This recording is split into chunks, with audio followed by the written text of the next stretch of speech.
നിയമവേദിയുടെ പരാതികൾക്ക് മറുപടി പ്രതികരണങ്ങൾ പരിപാടിയിലേക്ക് എല്ലാവർക്കും സ്വാഗതം. ഇന്നത്തെ ആദ്യ പരാതി മാഞ്ഞാലിയിൽ നിന്നും സാജിദ കെയുടേതാണ്. പരാതി എന്താണെന്ന് നോക്കാം. എന്റെ മകൾക്ക് വേണ്ടിയാണ് ഞാൻ ഈ കത്തെഴുതുന്നത്. ബിരുദാനന്തര ബിരുദമായ MSW എന്ന കോഴ്സ് കേരള യൂണിവേഴ്സിറ്റിയിൽ ഈ വർഷം ചേരുന്നതിനായി എന്റെ മകൾ പ്രവേശന പരീക്ഷയ്ക്കായി പണമടച്ച് രജിസ്റ്റർ ചെയ്യുകയുണ്ടായി. മെയിൻ സബ്ജക്റ്റിന് 1500 രൂപയും അഡീഷണൽ സബ്ജക്റ്റിന് 150 രൂപയും ചേർത്ത് 1650 രൂപ ഞങ്ങൾ അടക്കുകയും ചെയ്തു. 2026 മെയ് 18 തീയതിയാണ് മെയിൻ സബ്ജക്റ്റായ MSWവിന്റെയും 2026 മെയ് 21 തീയതി അഡീഷണൽ സബ്ജക്റ്റായ ജേർണലിസത്തിന്റെയും പരീക്ഷ എറണാകുളത്തുള്ള SRV സ്കൂളിൽ വെച്ച് മകൾ എഴുതുകയുണ്ടായി. 2026 ജൂൺ 20 തീയതി കേരള യൂണിവേഴ്സിറ്റിയുടെ പ്രവേശന പരീക്ഷാഫലം പ്രസിദ്ധീകരിച്ചതിൽ അഡീഷണൽ സബ്ജക്റ്റായി എഴുതിയ ജേർണലിസത്തിന് 3ാം റാങ്ക് കിട്ടിയെങ്കിലും മെയിൻ സബ്ജക്റ്റായി എഴുതിയ MSWവിന്റെ റാങ്ക് ലിസ്റ്റിൽ എന്റെ കുട്ടിയുടെ പേരുണ്ടായിരുന്നില്ല. ഇക്കാര്യം വിളിച്ചന്വേഷിച്ചപ്പോൾ രജിസ്റ്റർ നമ്പർ തെറ്റായി എഴുതിയതിനാൽ കമ്പ്യൂട്ടർ വാല്യുവേഷന് പരിഗണിക്കില്ല എന്ന മറുപടിയാണ് ലഭിച്ചത്. പരീക്ഷാ ഹാളിന്റെ ചുമതലയുള്ള എക്സാമിനർ രജിസ്ട്രേഷൻ നമ്പറെല്ലാം നോക്കി സൈൻ ചെയ്യുന്നതല്ലേ, പിന്നെ എങ്ങനെയാണ് രജിസ്ട്രേഷൻ നമ്പർ തെറ്റാണ് എഴുതിയിരിക്കുന്നത് എന്ന് പറയുന്നത് ശരിയാവുന്നത്? അതിനാൽ തന്നെ ഞങ്ങൾക്ക് ഈ ഉത്തരക്കടലാസ് കാണേണ്ടതുണ്ട് എന്നാവശ്യപ്പെട്ടുകൊണ്ട് ഞങ്ങൾ ഒരു അപേക്ഷ കേരള യൂണിവേഴ്സിറ്റിയിൽ നൽകുകയുണ്ടായി. കുറച്ചു ദിവസങ്ങൾക്ക് ശേഷം ഞങ്ങൾക്ക് അതിന് മറുപടിയും ലഭിച്ചു. അതിൽ പറഞ്ഞിരിക്കുന്നത് ഇങ്ങനെയാണ്: വൈസ് ചാൻസലറുടെ അധ്യക്ഷതയിൽ ചേർന്ന യോഗത്തിൽ മകളുടെ ഉത്തര പേപ്പർ ഞങ്ങളെ കാണിക്കേണ്ടതില്ല എന്ന നിലപാടാണ് എടുത്തിരിക്കുന്നത് എന്നാണ്. ഇത് ശരിയാണോ? തെറ്റ് ആർക്കും സംഭവിക്കാവുന്നതാണല്ലോ. എന്നാലും സാമാന്യ ബോധമുള്ള ഒരു കുട്ടി താൻ ഇഷ്ടപ്പെടുന്ന വിഷയം എഴുതുമ്പോൾ ഇത്രയും അശ്രദ്ധ കാണിക്കുമെന്ന് വിശ്വസിക്കാൻ ഞങ്ങൾക്ക് ബുദ്ധിമുട്ടുണ്ട്. കുട്ടിയുടെ ഭാഗത്താണ് തെറ്റ് എങ്കിൽ അത് കണ്ട് ബോധ്യപ്പെടേണ്ടത് ഞങ്ങളുടെ അവകാശമാണ്. മകൾ പറയുന്നത് ഈ ചോദ്യ പേപ്പറിന് 88% മാർക്ക് ലഭിക്കുമെന്നാണ്. കൂടാതെ 10 റാങ്കിൽ തീർച്ചയായും ഉണ്ടാകുമെന്ന് മകൾ പറയുന്നുണ്ട്. ഇതിന്റെ റിസൾട്ട് വരാത്തത് മൂലം മകൾക്കും മാനസികമായ പ്രശ്നങ്ങൾ ഉണ്ടായിട്ടുണ്ട്. ആയതിനാൽ മകൾ എഴുതിയ പരീക്ഷയുടെ ഉത്തരക്കടലാസ് ഞങ്ങൾക്ക് കിട്ടുന്നതിന് എന്തെങ്കിലും മാർഗമുണ്ടോ? ഈ കത്തിൽ പറഞ്ഞിരിക്കുന്ന കാര്യം നിയമവേദി തിരുവനന്തപുരം കേരള യൂണിവേഴ്സിറ്റിയുടെ ബന്ധപ്പെട്ട വിഭാഗത്തിൽ അന്വേഷിച്ചു. പരാതിക്കാരൻ കത്തിൽ സൂചിപ്പിച്ച കാര്യം തന്നെയാണ് മറുപടിയായി നിയമവേദിക്കും ലഭിച്ചത്. വൈസ് ചാൻസലറുടെ അധ്യക്ഷതയിൽ ചേർന്ന യോഗത്തിൽ പരീക്ഷാ പേപ്പർ കാണിക്കേണ്ടതില്ല എന്നാണ് തീരുമാനം. പരീക്ഷാ പേപ്പറിൽ രേഖപ്പെടുത്തേണ്ട കാര്യങ്ങളിൽ തെറ്റ് സംഭവിച്ചിട്ടുണ്ടോ എന്ന് ഉറപ്പുവരുത്തേണ്ട പ്രാഥമിക ഉത്തരവാദിത്തം വിദ്യാർത്ഥിക്ക് തന്നെ എന്നാണ് യൂണിവേഴ്സിറ്റിയുടെ നിലപാട്. എന്നാലും വിദ്യാർത്ഥിക്ക് പരാതിയുണ്ടെങ്കിൽ നിയമപരമായി എന്തെങ്കിലും ചെയ്യാൻ സാധിക്കുമോ എന്നും നിയമവേദി അന്വേഷിച്ചു. ഇക്കാര്യത്തിൽ നിയമോപദേശം നൽകുന്നത് ഹൈക്കോടതി അഭിഭാഷക രേഖ വാസുദേവൻ. ഇന്നത്തെ വിഷയം കേരള യൂണിവേഴ്സിറ്റി MSW എന്ന പോസ്റ്റ് ഗ്രാജുവേഷൻ കോഴ്സിനു വേണ്ടി നടത്തിയ എൻട്രൻസ് എക്സാമിൽ പാർട്ടിസിപ്പേറ്റ് ചെയ്തിട്ട് പിന്നീട് റിസൾട്ട് പ്രഖ്യാപനം നടന്ന സമയത്ത് പേര് കാണാത്തത് കൊണ്ട് ഫർദർ എൻക്വയറി നടത്തിയപ്പോൾ മനസ്സിലാകുന്നത് കുട്ടി തെറ്റായിട്ട് ആണ് രജിസ്റ്റർ നമ്പർ എഴുതിയത്. അതുകൊണ്ട് തന്നെ കമ്പ്യൂട്ടർ വാല്യുവേഷനിൽ അത് കുട്ടി പാസ്സായത് കാണിച്ചിട്ടില്ല എന്നുള്ളതാണ് അറിയാൻ കഴിഞ്ഞത്. പിന്നീട് ആൻസർ സ്ക്രിപ്റ്റുകളുടെ കോപ്പീസ് ആവശ്യപ്പെട്ടെങ്കിലും അത് തരാൻ കഴിയില്ല എന്നാണ് യൂണിവേഴ്സിറ്റിയുടെ നിലപാട്. ഇത് ഒരു തെറ്റായ നിലപാടാണ്. കാരണം നിങ്ങൾ എഴുതിയ ആൻസർ സ്ക്രിപ്റ്റിന് അവകാശം നിങ്ങൾക്കുണ്ട്. നിങ്ങൾക്ക് അതിന് കോപ്പി ചോദിക്കാവുന്നതുമാണ്. ഇനി അത് നേരായി ചോദിച്ചിട്ട് കിട്ടുന്നില്ല, നിങ്ങൾ വെറും ഒരു ആപ്ലിക്കേഷൻ ഫോം വെച്ചിട്ട് കിട്ടുന്നില്ല എങ്കിൽ തീർച്ചയായിട്ടും നിങ്ങൾക്ക് വിവരാവകാശ നിയമം അനുസരിച്ചിട്ട് ഇത് ചോദിക്കാവുന്നതാണ്. റൈറ്റ് ടു ഇൻഫർമേഷൻ ആക്ടിന്റെ കീഴിൽ നിങ്ങൾക്ക് ഒരു അപേക്ഷ വെച്ചിട്ട് 10 രൂപയുടെ കോർട്ട് ഫീസ് സ്റ്റാമ്പ് ഉൾപ്പെടെയുള്ള ഒരു അപേക്ഷ വെച്ച് അതിന്റെ അടിസ്ഥാനത്തിൽ യൂണിവേഴ്സിറ്റി നിങ്ങൾക്ക് ഈ കോപ്പി തരാൻ ബാധ്യസ്ഥരാണ്. അടുത്ത പരാതി തണ്ണീർമുക്കം പഞ്ചായത്തിലെ 21ാം വാർഡിൽ താമസിക്കുന്ന കുറച്ചു പേർക്ക് വേണ്ടി പത്മകുമാരി ആണ് പരാതി ഉന്നയിച്ചിട്ടുള്ളത്. പരാതി എന്താണെന്ന് നോക്കാം. ഞങ്ങൾ തണ്ണീർമുക്കം പഞ്ചായത്തിലെ 21ാം വാർഡിലാണ് താമസിക്കുന്നത്. നേരത്തെ ഇത് 17ാം വാർഡായിരുന്നു. എന്റെ ഭർത്താവും ഞാനും പ്രായാധിക്യം അനുഭവിക്കുന്നവരാണ്. കൂടാതെ ഞങ്ങളുടെ ഏക മകൻ അംഗപരിമിതനുമാണ്. ഞങ്ങൾ കഴിഞ്ഞ 10 വർഷമായി ഒരു റോഡിനു വേണ്ടി കാത്തിരിക്കുകയാണ്. 8 മീറ്റർ നീളവും 4 അടി വീതിയുമുള്ള സ്ഥലം ഞങ്ങൾ ഈ റോഡിനു വേണ്ടി നൽകിയിരുന്നു. കൂടാതെ ആ പ്രദേശത്തെ പരിസരവാസികൾ എല്ലാവരും ചേർന്ന് 50,000 രൂപയോളം ഈ വഴിക്ക് വേണ്ടി ചെലവാക്കുകയും ചെയ്തിട്ടുണ്ട്. മേക്രക്കാട് SNDP എന്നാണ് ഈ റോഡിന് പേരിട്ടിട്ടുള്ളത്. സാമ്പത്തികമായി പിന്നോക്കം നിൽക്കുന്ന ആളുകളാണ് ഇവിടെ താമസിക്കുന്നത്. കൂടാതെ വീടുകളിൽ രോഗികളുമുണ്ട്. ഞങ്ങൾക്ക് സർക്കാർ ആശുപത്രിയിലും പ്രൈവറ്റ് ആശുപത്രിയിലും പോകണമെങ്കിൽ ചേർത്തല ടൗണിലെത്തണം. ഇപ്പോൾ ഒരാളെ ആശുപത്രിയിൽ എത്തിക്കണമെങ്കിൽ തണ്ണീർമുക്കം പഞ്ചായത്ത് മുഴുവൻ കടന്നു വേണം ചേർത്തല ടൗണിൽ എത്തിച്ചേരാൻ. ഏതാനും വർഷങ്ങൾക്ക് മുമ്പ് അന്ന് MLA ആയിരുന്ന ഒരു വ്യക്തിക്ക് ഞങ്ങൾ നിവേദനം സമർപ്പിച്ചിരുന്നു. തുടർന്ന് 3 ലക്ഷം രൂപ അദ്ദേഹം അനുവദിക്കുകയും ചെയ്തു. എന്നാൽ പിന്നീട് അദ്ദേഹത്തിന് സുഖമില്ലാതെ വരികയും റോഡിന്റെ പണി നിന്നു പോകുകയും ചെയ്തു. തുടർന്നും നിരവധി അപേക്ഷകൾ ഞങ്ങൾ കൊടുത്തിരുന്നു. ആലപ്പുഴ ജില്ലാ കളക്ടർക്ക് അപേക്ഷ നൽകിയതിന്റെ അടിസ്ഥാനത്തിൽ എത്രയും പെട്ടെന്ന് ഈ റോഡിന്റെ പ്രശ്നത്തിന് പരിഹാരമുണ്ടാക്കണമെന്ന് പറഞ്ഞുകൊണ്ട് പഞ്ചായത്തിന് ഒരു കത്ത് കളക്ടർ ഏകദേശം 2 വർഷം മുമ്പ് നൽകിയിരുന്നു. 2024 കളക്ടർ ഗ്രാമപഞ്ചായത്തിന് നൽകിയ നിർദ്ദേശത്തെ തുടർന്ന് പഞ്ചായത്ത് നൽകിയ മറുപടി ഇപ്രകാരമാണ്. തൊഴിലുറപ്പ് പദ്ധതിയിൽ ഉൾപ്പെടുത്തിയാണ് റോഡ് നിർമ്മാണം നടത്താനിരുന്നത്. എന്നാൽ തൊഴിലുറപ്പ് പദ്ധതിയിൽ ഉൾപ്പെടുത്തി നിർമ്മിക്കുന്ന റോഡിന്റെ കൺസേൺ വിഷയം മൂലമാണ് നിർമ്മാണം വൈകിയതെന്നും നിലവിൽ ഈ പ്രശ്നം പരിഹരിച്ചതായും എന്നാൽ സാധന സാമഗ്രികൾ സപ്ലൈ ചെയ്യുവാൻ വൈകുന്നത് മൂലമാണ് നിർമ്മാണം വൈകുന്നതുമെന്നാണ് പഞ്ചായത്ത് കളക്ടർക്ക് നൽകിയ മറുപടി. എന്നാൽ 2 വർഷം കഴിഞ്ഞിട്ടും ഈ റോഡിന് ഇപ്പോഴും ശാശ്വതമായ പരിഹാരം ലഭിച്ചിട്ടില്ല. കൂടാതെ മനുഷ്യാവകാശ കമ്മീഷനും വികലാംഗ ക്ഷേമ കോർപ്പറേഷൻ ചെയർമാനുമെല്ലാം ഞങ്ങൾ പരാതി നൽകിയിരുന്നു. അവരെല്ലാം തന്നെ പഞ്ചായത്തിനോട് എത്രയും പെട്ടെന്ന് ഈ റോഡ് നന്നാക്കി കൊടുക്കണമെന്ന അറിയിപ്പാണ് പഞ്ചായത്തിന് നൽകിയിരിക്കുന്നത്. ആയതിനാൽ ഞങ്ങൾ നാട്ടുകാർ ഈ കാര്യത്തിന് ഇനി എന്താണ് ചെയ്യേണ്ടത്? 10 വർഷത്തിലേറെയായി യാത്രാ സൗകര്യമുള്ള ഒരു റോഡിനു വേണ്ടി ആ പ്രദേശത്തെ ജനങ്ങൾ ബന്ധപ്പെട്ട വകുപ്പുകൾ അപേക്ഷ കൊടുത്തിട്ടും നാളിതുവരെയായി നടപടികൾ വൈകിക്കൊണ്ടേയിരിക്കുന്നു. ഇക്കാര്യം നിയമവേദി അവിടുത്തെ ജനപ്രതിനിധികളോടും മറ്റും ചോദിച്ച് മനസ്സിലാക്കി.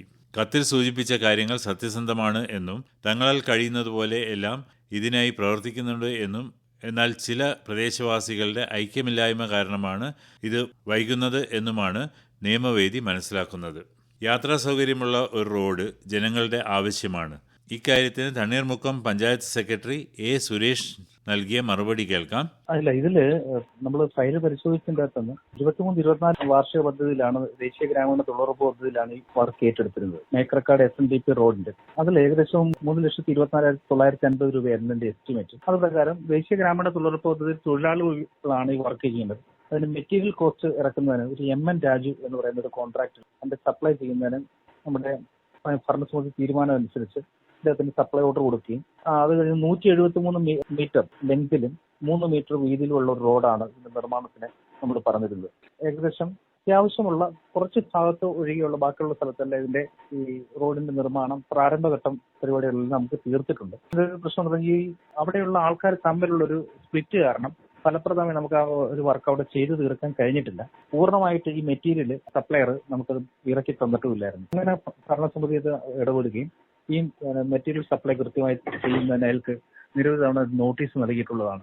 പക്ഷെ അയാൾ ചെയ്തിട്ടില്ല. ഇപ്പം കഴിഞ്ഞ 2 ആഴ്ച മുമ്പുള്ള ഭരണസമിതി കാര്യത്തിൽ അയാൾക്ക് കർശന നിർദ്ദേശം കൊടുത്തതിന്റെ ഫലമായിട്ട് അയാൾ ഇറക്കിയ ഭാഗത്തിന് മാത്രം ഈ തൊഴിലുറപ്പ് പദ്ധതി പുതിയ വിവിജറാം പദ്ധതിയിലേക്ക് ട്രാൻസ്ഫർ ചെയ്യുന്നതിന്റെ ഭാഗമായിട്ട് അയാൾ ഇറക്കിയ സാധനങ്ങൾക്കുള്ള തുക അയാൾക്ക് കൊടുക്കേണ്ടതുണ്ട്. അങ്ങനെ കൊടുത്തതിന്റെ ഫലമായിട്ട് മാത്രമേ ഇത് പദ്ധതിയിലേക്ക് നമുക്കിത് കൊണ്ടുവരാൻ കഴിയത്തുള്ളൂ. പക്ഷെ പദ്ധതിയുടെ തുക അയാൾക്ക് ഇതിന്റെ മെറ്റീരിയലിന്റെ തുകയൊന്നും കൊടുത്തിട്ടില്ല. അപ്പം അയാളെ വിളിച്ചു വരുത്തുകയും ഈ കാര്യത്തിൽ അയാളുടെ വിശദീകരണം തേടുകയും ചെയ്തു. അപ്പം ഭരണസമിതി അയാൾക്ക് ഇപ്പം നടക്കത്തില്ല എന്നുള്ള തരത്തിലാണ് പറയുന്നത്. എന്നാലും പുതിയ പദ്ധതിയിൽ കീഴിൽ ഈ വർക്കുകളുടെ പുനഃക്രമീകരണം അതോടൊപ്പം തന്നെ അതിന്റെ മെയിൻ്റനൻസ് നടത്താനായിട്ട് ഭരണസമിതി ആലോചനയിലുണ്ട്. അതെന്തായാലും ഉടനെ തന്നെ അത് ചെയ്യുമെന്നുള്ളതാണ് ഭരണസമിതിയുടെ നിലവിലുള്ള തീരുമാനം. അവരുടെ ഇടയിലുള്ള ഇഷ്യൂസ് പരിഹരിച്ചതിന് ശേഷം ഇയാൾക്ക് അല്ലെങ്കിൽ മറ്റൊരാൾക്ക് അല്ലെങ്കിൽ നമ്മൾ പുതിയ ടെൻഡർ വെക്കണമെങ്കിൽ അങ്ങനെ ആ തരത്തിൽ ചെയ്തതിന് ശേഷം അവിടെയുള്ള യാത്രാ ക്ലാഷ് നിർബന്ധമായും തന്നെ പരിഹരിക്കും. അതിന് പഞ്ചായത്ത് പ്രതിജ്ഞാബദ്ധമാണ്. പിന്നെ പരമാവധി 6 മാസത്തിനുള്ളിൽ ഇത് പരിഹരിക്കാനായിട്ട് പഞ്ചായത്തിന് നിർബന്ധമായും ശ്രമിക്കുക. പഞ്ചായത്ത് സെക്രട്ടറിയുടെ മറുപടി പ്രകാരം പഞ്ചായത്ത് അധികാരികൾ ഈ പ്രശ്നം പരിഹരിക്കുന്നതിന് നിങ്ങളുടെ കൂടെ തന്നെയുണ്ട്. കുറച്ച് മാസങ്ങൾ കൂടി നിങ്ങൾ ഇതിനായി കാത്തിരിക്കുക. നടപടിയൊന്നും ഉണ്ടാകുന്നില്ല എങ്കിൽ മാത്രം നിയമ നടപടികൾ സ്വീകരിക്കുക.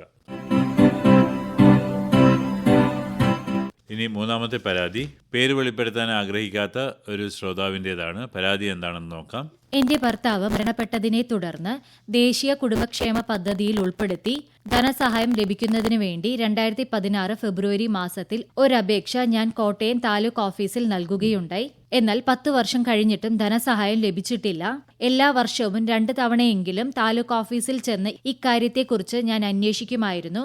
ആദ്യമൊക്കെ നിങ്ങൾക്ക് കിട്ടുവാനുള്ള അവസരം ആയിട്ടില്ല എന്ന മറുപടിയാണ് ലഭിച്ചിരുന്നത്. എന്നാൽ ഇപ്പോൾ തുക വന്നിട്ടില്ല എന്ന മറുപടിയാണ് ലഭിക്കുന്നത്. ആയതിനാൽ എന്റെ അപേക്ഷയിൽ തുക അനുവദിക്കുന്നതിന് ഇനിയും കാലതാമസം ഉണ്ടാവുമോ? ദേശീയ കുടുംബക്ഷേമ പദ്ധതി പ്രകാരം ലഭിക്കേണ്ട ധനസഹായം ലഭിക്കുന്നതിന് 2016 അപേക്ഷ നൽകിയിട്ടും നാളിതുവരെയായി തുക ലഭിച്ചിട്ടില്ല എന്ന പരാതി നിയമവേദി കോട്ടയം താലൂക്ക് ഓഫീസിലെ ബന്ധപ്പെട്ട വിഭാഗത്തിൽ അന്വേഷിച്ചു. അന്വേഷണത്തിൽ നിയമവേദിക്ക് ലഭിച്ച മറുപടി ഇപ്രകാരമാണ്: 2016 തുക നൽകിയതിനു ശേഷം ആർക്കും തന്നെ തുക കൊടുത്തിട്ടില്ല എന്നാണ്. കേന്ദ്ര സർക്കാർ ആണ് ഇതിനുള്ള ഫണ്ട് അനുവദിക്കുന്നത്. തുക ആവശ്യപ്പെട്ടുകൊണ്ട് അപേക്ഷകൾ സർക്കാരിന് സമർപ്പിച്ചിട്ടുണ്ട്. അടുത്തു തന്നെ തുക അനുവദിക്കുമെന്നാണ് ബന്ധപ്പെട്ട വിഭാഗത്തിൽ നിന്നും നിയമവേദിക്ക് കിട്ടിയ മറുപടി. ഫണ്ട് ലഭിക്കുന്ന മുറയ്ക്ക് പരാതിക്കാരിക്കും തുക ലഭിക്കും എന്നാണ് നിയമവേദി കരുതുന്നത്. അടുത്ത പരാതി ചേർത്തലയിൽ നിന്നും ബാഹുലയൻ CPയുടേതാണ്. പരാതി എന്താണെന്ന് നോക്കാം. എന്റെ 15 സെന്റ് വസ്തുവിന്റെ അതിർത്തിയിൽ ഒരു പ്ലാവുണ്ട്. അതിർത്തിയോട് ചേർന്ന് കിടക്കുന്നതുകൊണ്ട് തൊട്ടടുത്ത വസ്തുവുള്ള എന്റെ അനുജൻ ആ പ്ലാവ് അവന്റേതാണ് എന്ന് പറഞ്ഞ് എന്നും പ്രശ്നമാണ്. ഒരിക്കൽ ആ പ്ലാവ് ഞാൻ മുറിച്ചു മാറ്റാൻ ചെന്നപ്പോൾ അവൻ തടയുകയും ചെയ്തു. അവനൊരു പോലീസുകാരനാണ്. അന്ന് ചില മാധ്യസ്ഥ ശ്രമങ്ങളൊക്കെ നടത്തിയെങ്കിലും എങ്ങും എത്തുകയും ചെയ്തില്ല. അതിർത്തിയിൽ ഒരു വേലിയുണ്ട്. അത് പ്ലാവിനെ ചേർന്നാണ് പോകുന്നത്. ഈ സ്വത്ത് ഭാഗിക്കുമ്പോൾ അച്ഛന് പറ്റിയ നോട്ടക്കുറവാണ് ഇതിനെല്ലാം കാരണം. സഹോദരങ്ങളല്ലേ എന്ന് അച്ഛൻ കരുതി കാണും. പക്ഷേ പിന്നീട് ഈ സഹോദരൻ എന്നോട് പിണങ്ങുകയാണ് ചെയ്തത്. അപ്പോഴേക്കും അച്ഛൻ മരണപ്പെട്ടു പോയിരുന്നു. തുടർന്ന് അവൻ മുൻസിഫ് കോടതിയിൽ കേസ് കൊടുക്കുകയും മരം മുറിക്കാൻ പാടില്ല എന്ന് പറഞ്ഞ് ഇൻജങ്ഷൻ ഓർഡർ വാങ്ങുകയും ചെയ്തു. ഇപ്പോൾ പ്രശ്നം, ഈ പ്ലാവ് എന്റെ വസ്തുവിലേക്ക് ചാഞ്ഞു വീഴാൻ പോകുകയാണ്. എന്റെ വീടിന്റെ മുകളിൽ എപ്പോൾ വേണമെങ്കിലും വീഴാം. ഇക്കാര്യം അവനോട് പറയുമ്പോൾ ഇൻജങ്ഷൻ ഓർഡർ ഉണ്ട് എന്നും അതുകൊണ്ട് തന്നെ മരത്തിൽ തൊടാൻ പാടില്ല എന്നുമാണ് അവൻ പറയുന്നത്. ഏത് നിമിഷവും എന്റെ വീട്ടിലേക്ക് മരം വീഴട്ടെ എന്ന നിലപാടാണ് അവന്റെയും. ഇക്കാര്യത്തിൽ എനിക്ക് എന്തെങ്കിലും ചെയ്യാൻ സാധിക്കുമോ? കോടതിയിൽ പോയാൽ ഇൻജങ്ഷൻ ഓർഡർ മാറ്റിക്കിട്ടാൻ സാധ്യതയുണ്ടോ? ഉണ്ടെങ്കിൽ ഞാൻ എന്താണ് ചെയ്യേണ്ടത്? ഈ പരാതിക്ക് മറുപടി നൽകുന്നു ഹൈക്കോടതി അഭിഭാഷകൻ രമേശ് കടുവനപ്പറമ്പിൽ. കേസിൽ സഹോദരൻ കോടതിയിൽ നിന്നും ഇൻജങ്ഷൻ വാങ്ങിയിട്ടുള്ളതിനാൽ കോടതി ഉത്തരവ് ലംഘിച്ച് മരം മുറിച്ചാൽ അത് നിങ്ങൾക്കെതിരെ നിയമ നടപടികൾക്ക് ഇടയാക്കും. അതുകൊണ്ട് തന്നെ നിയമപരമായ വഴികളിലൂടെ തന്നെ വേണം മുന്നോട്ട് പോകാൻ. അപകടകരമായ അവസ്ഥയിലുള്ള മരം വീടിന് ഭീഷണിയാകുമ്പോൾ കേസ് നിലനിൽക്കുന്ന കോടതിയെ സമീപിച്ച് അടിയന്തര ഹർജി നൽകുകയാണ് ഏറ്റവും പ്രധാനപ്പെട്ട ആദ്യ പടി എന്നത്. കോടതി അപകടാവസ്ഥ ബോധ്യപ്പെടുത്തി നിലവിലുള്ള ഇൻജങ്ഷൻ ഉത്തരവിൽ ഇളവ് അനുവദിക്കുന്നതിനോ അപകടകരമായ ചില്ലകൾ മുറിച്ചു മാറ്റാനോ മരം തന്നെ മുറിച്ചു മാറ്റാനോ ആവശ്യപ്പെട്ടുകൊണ്ട് വേണം ഹർജി നൽകുവാനായിട്ട്. അപകടാവസ്ഥ കോടതിയെ ബോധ്യപ്പെടുത്താൻ അഡ്വക്കേറ്റ് കമ്മീഷനെ അയച്ച് റിപ്പോർട്ടിനായി ആവശ്യപ്പെടുകയും ചെയ്യാവുന്നതാണ്. അപകടാവസ്ഥ കോടതിക്ക് ബോധ്യപ്പെട്ടാൽ ആരുടേത് ആണ് മരം എന്ന തർക്കം അവിടെ നിലനിൽക്കെ തന്നെ അപകടം ഒഴിവാക്കാൻ മരം മുറിക്കുന്നതിനോ ചില്ലകൾ വെട്ടുകയോ ചെയ്യാം എന്ന് കോടതി ഉത്തരവാക്കും. സിവിൽ കോടതിയിൽ കേസ് നിലനിൽക്കെ തന്നെ RDOക്ക് എക്സിക്യൂട്ടീവ് മജിസ്ട്രേറ്റിന്റെ അധികാരം ഉപയോഗിച്ചുകൊണ്ട് പൊതുജനത്തിന്റെയോ വ്യക്തികളുടെയോ ജീവനും സ്വത്തിനും അടിയന്തര ഭീഷണി ഉണ്ടാകുന്ന മരങ്ങൾ മുറിച്ചു മാറ്റാൻ ഉത്തരവിടാൻ സാധിക്കും. അതുകൊണ്ട് RDOയ്ക്കും ഒരു പരാതി നൽകാവുന്നതാണ്. ഇനി മഴയോ ശക്തമായോ കാറ്റോ കാരണം മരം ഏതു നിമിഷവും വീഴാമെന്ന സാഹചര്യമാണെങ്കിൽ ജില്ലാ കളക്ടർക്കോ തഹസിൽദാർക്കോ ഒരു പരാതി നൽകാവുന്നതാണ്. ദുരന്ത നിവാരണ നിയമപ്രകാരം ജീവന് അപകടമുള്ള സാഹചര്യത്തിൽ അടിയന്തരമായി മരം വെട്ടാനായി അവർക്ക് ഉത്തരവിടാൻ സാധിക്കും. മരം വീടിന് മുകളിലേക്ക് ചാഞ്ഞു നിൽക്കുന്നതിന്റെ വ്യക്തമായ ഫോട്ടോകളും മറ്റും പരാതികൾക്കൊപ്പം നൽകുവാനായി ശ്രദ്ധിക്കണം. നിയമം നിങ്ങളുടെ ജീവനും സ്വത്തിനും സംരക്ഷണം നൽകും. നിയമവേദിയിലേക്ക് പരാതികൾ അയക്കുന്നവർ നിർബന്ധമായും കൃത്യമായ മേൽവിലാസവും ഫോൺ നമ്പറും കത്തിൽ സൂചിപ്പിച്ചിരിക്കണം. കൂടുതൽ അന്വേഷണങ്ങൾക്ക് പലപ്പോഴും ഫോൺ വഴി ബന്ധപ്പെടാൻ സാധിക്കാതെ വരുന്നു. അതുകൊണ്ട് തന്നെ ഫോൺ നമ്പർ കൃത്യമായി വെച്ചിരിക്കണം. പരാതിക്കാരുടെ പേരും വിലാസവും വെളിപ്പെടുത്തേണ്ടതില്ല എങ്കിൽ അക്കാര്യം കത്തിൽ പ്രത്യേകം സൂചിപ്പിച്ചിരിക്കണം. ഒന്നുകൂടി പറയുന്നു, പരാതിയിൽ പരാതിക്കാരുടെ മേൽവിലാസവും ഫോൺ നമ്പറും നിർബന്ധമായും വെച്ചിരിക്കണം.